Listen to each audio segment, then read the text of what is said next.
Welcome to the OA Serenity Sunday Meeting podcast. Serenity Sunday is now hybrid, meeting in person at Roxbury Park in Beverly Hills and on Zoom.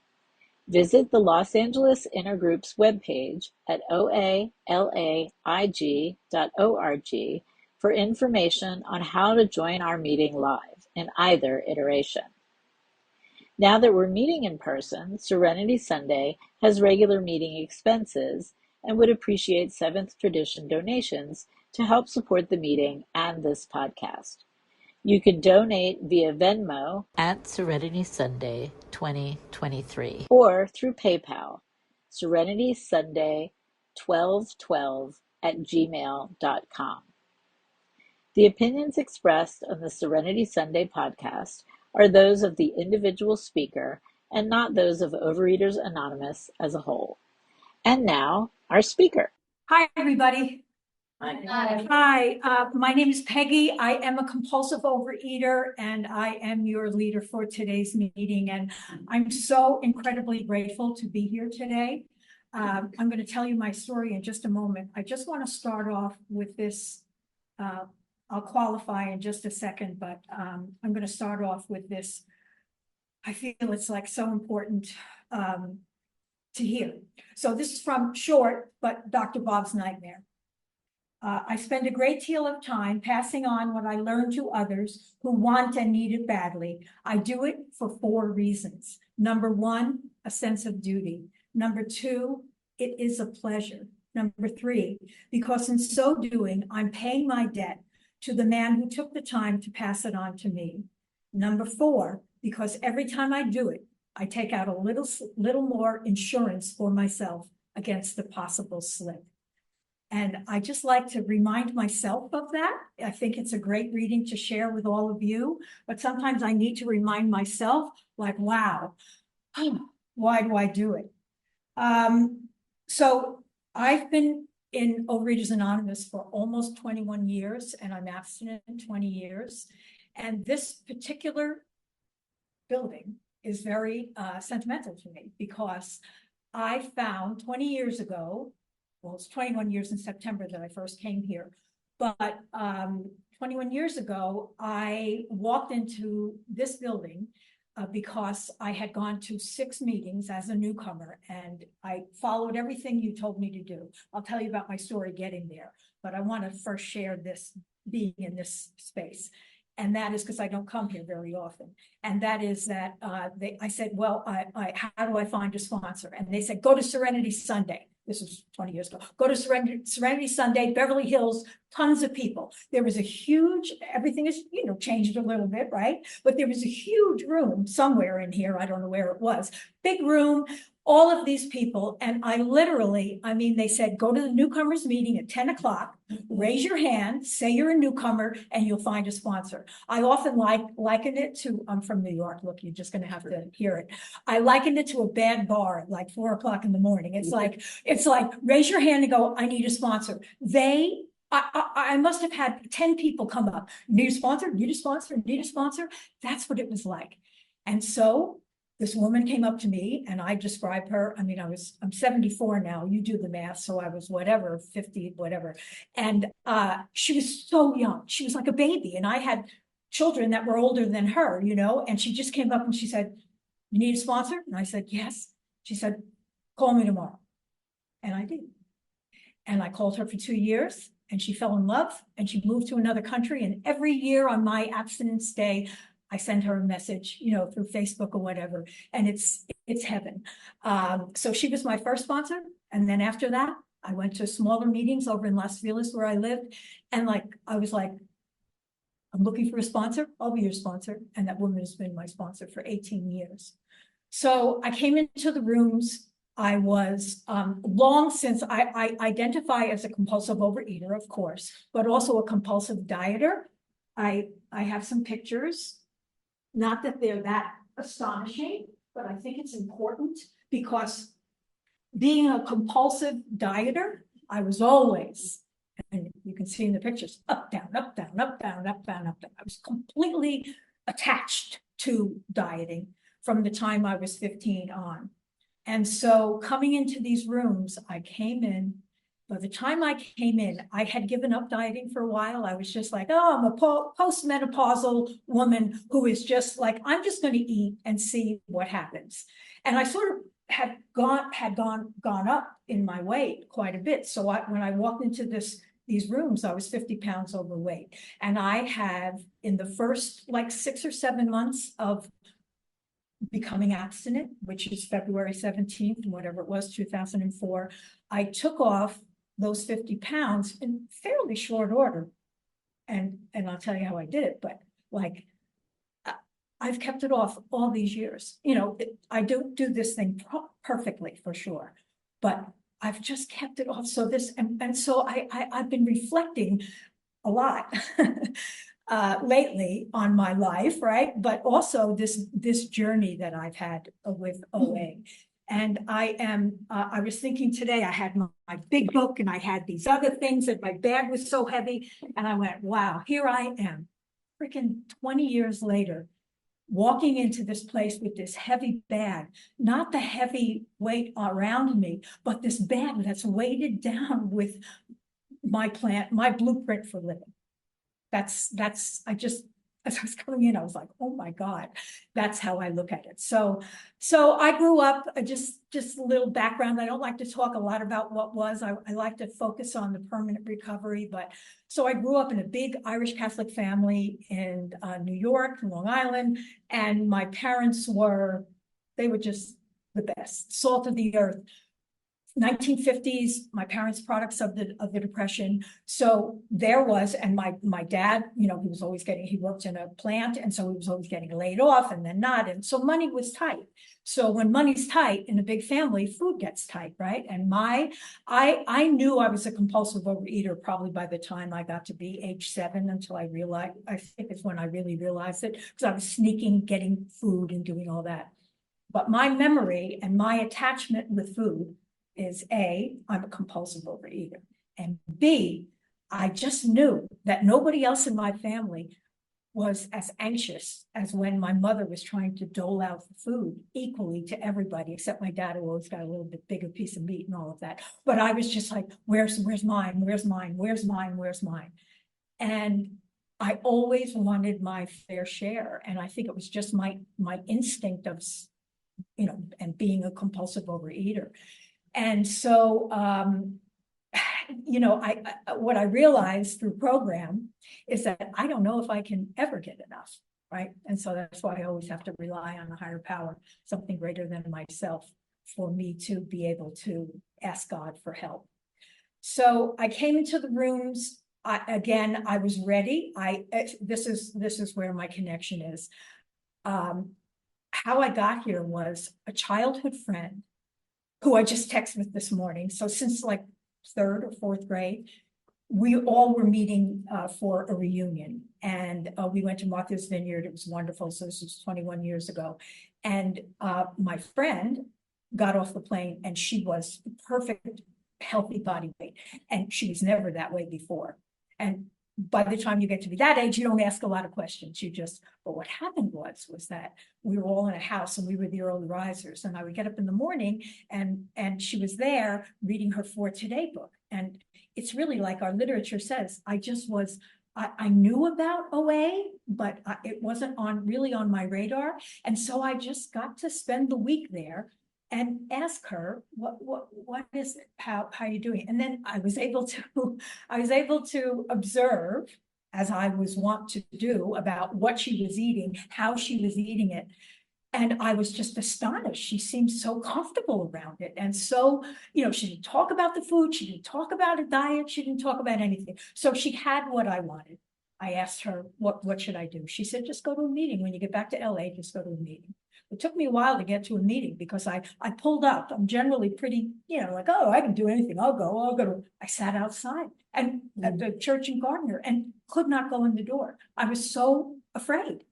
And I did that twice. And then I came back and I went to those meetings. And first meeting, that was it. I was home. And I knew I was home. And what a relief that was. And then from there, I just did what you told me to do. And so I got abstinent with that first sponsor. My abstinence, I have a little cheat sheet because 20 years is a long time when you're old. So just in terms of like what happened, never enough, right? But my abstinence from that sponsor is the same as it is now. And my abstinence is I don't eat my alcoholic foods no matter what. That's it.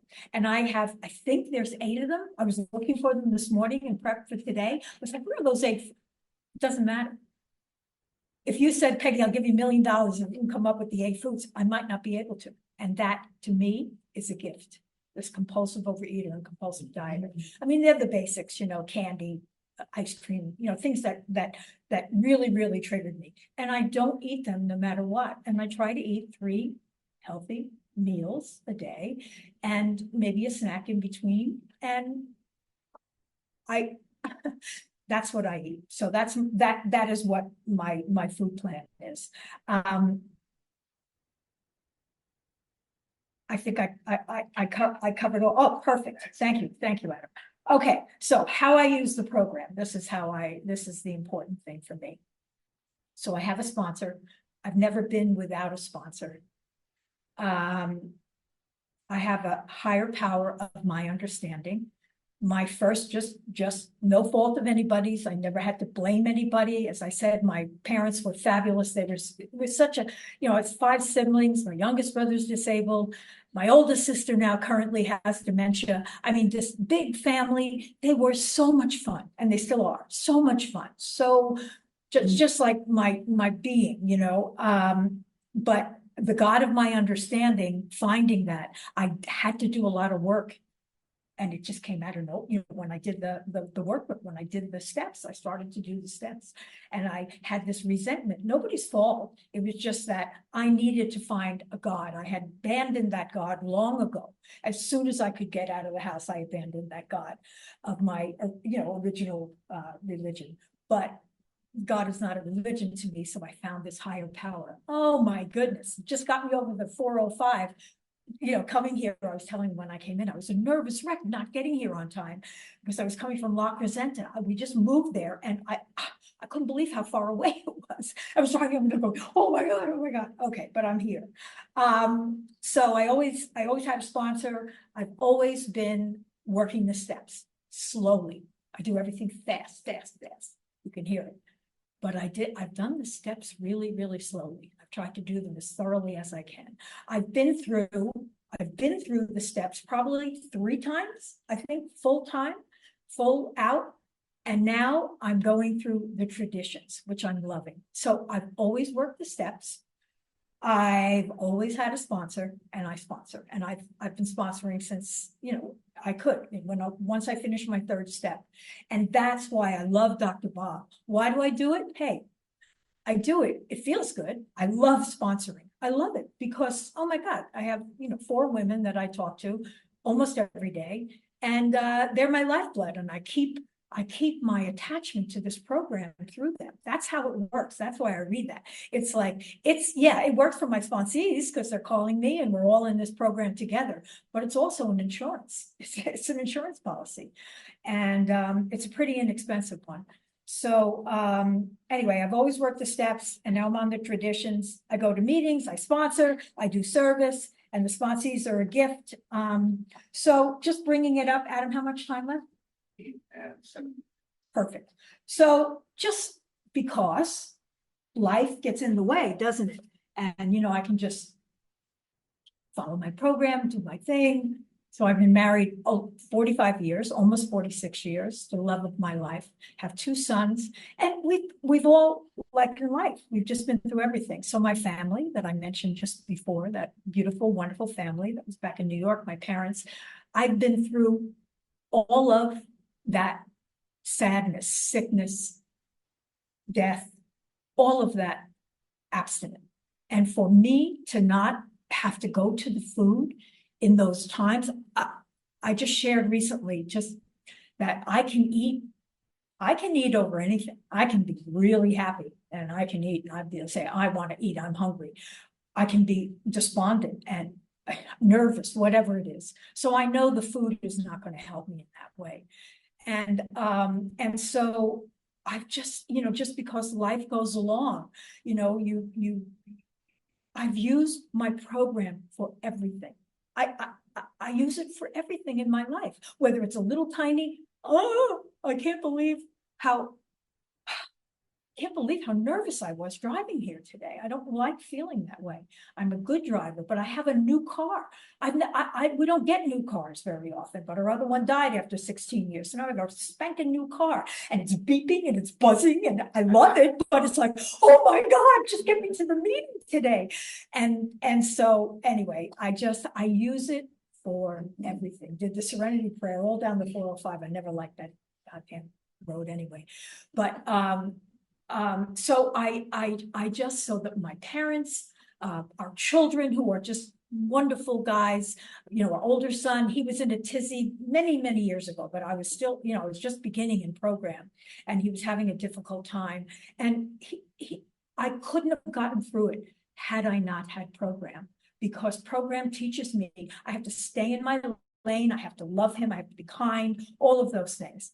So I use it for everything. And recently, this past year, this has been, well, just a little back up, just a tiny bit, is that in using it for everything, I, both our boys, they're adults now and they're married, and they both had a really difficult time getting pregnant. And so they got pregnant within 6 months of each other, and there were a couple of blips and stuff, and not too much to go into, but oh my goodness, I had to use my program. And then when our older son, his baby, was born, his wife had a really a very difficult issue, and they called me and said, Mom, can you come? We were coming anyway in another week or so. They said, Mom, can you come? You're the person we want. To be the person that they want and need is a direct result of this program. It really is, because I stay in my lane. I know how to do it. I call my sponsor, which I had to do then.